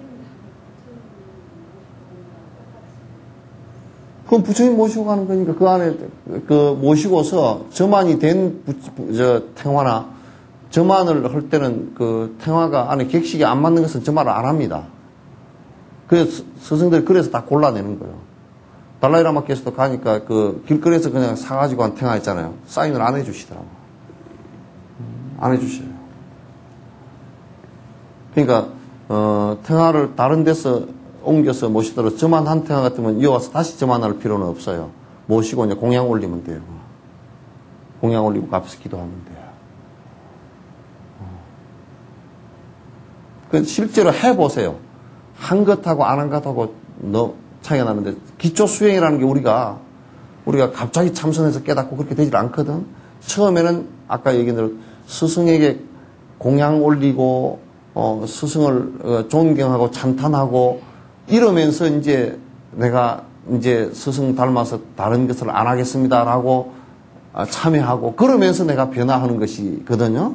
그러니까 공양 올리고 부처님에게 불전에 예경 올리고 하는 것은 정말 가장 기본이야. 정말 기본이야. 그 기본을 안 해버리면 주춧돌 안 하고 집 짓는 거랑 똑같은 거야. 집 무너져 버려 나중에.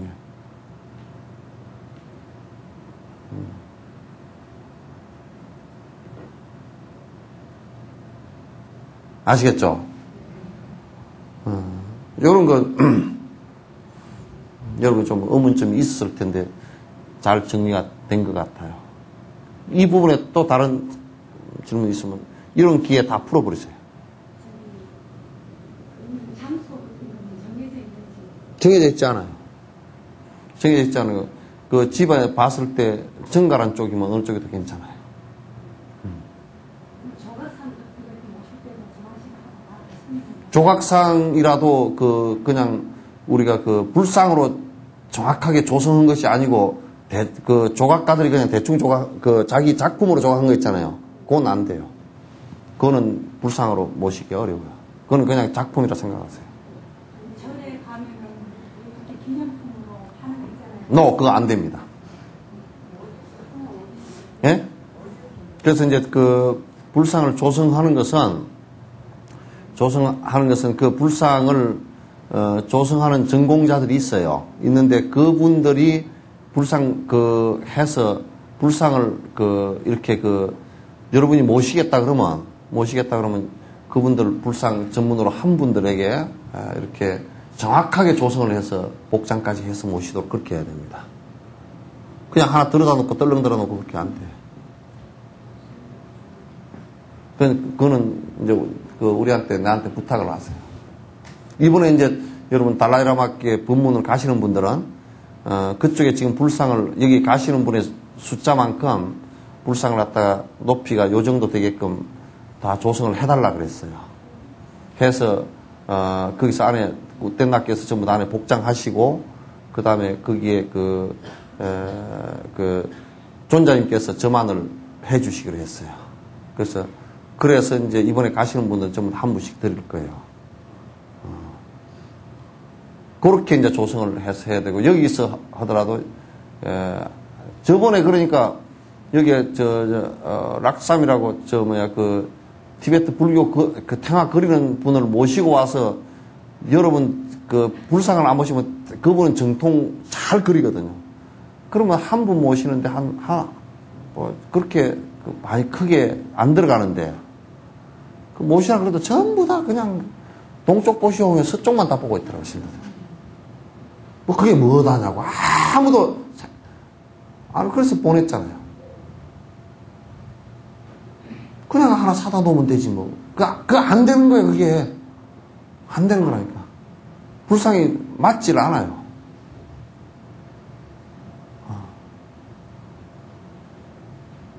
그래서 이제 그렇게 집에 모시고 싶다 그러면 그거는 여러분이 떨렁 사다 그렇게 모시는 게 아니라 안에 복장도 다 해야 돼요. 불상 안에 복장을 다 해야 되거든. 해야 되고 저만 해야 되고 복잡한 것 같아도 그게 하고 안 하고 여러분이 전혀 다릅니다. 그래서 이제 불상을 모시고서 부처님 모시고서 이제 제대로 신행을 갖다 이제 아침에 예불도 하고 공양도 올리고 그 앞에서 명상도 하고 부처님 앞에서 경도 읽고 요렇게 이제 하는 거예요.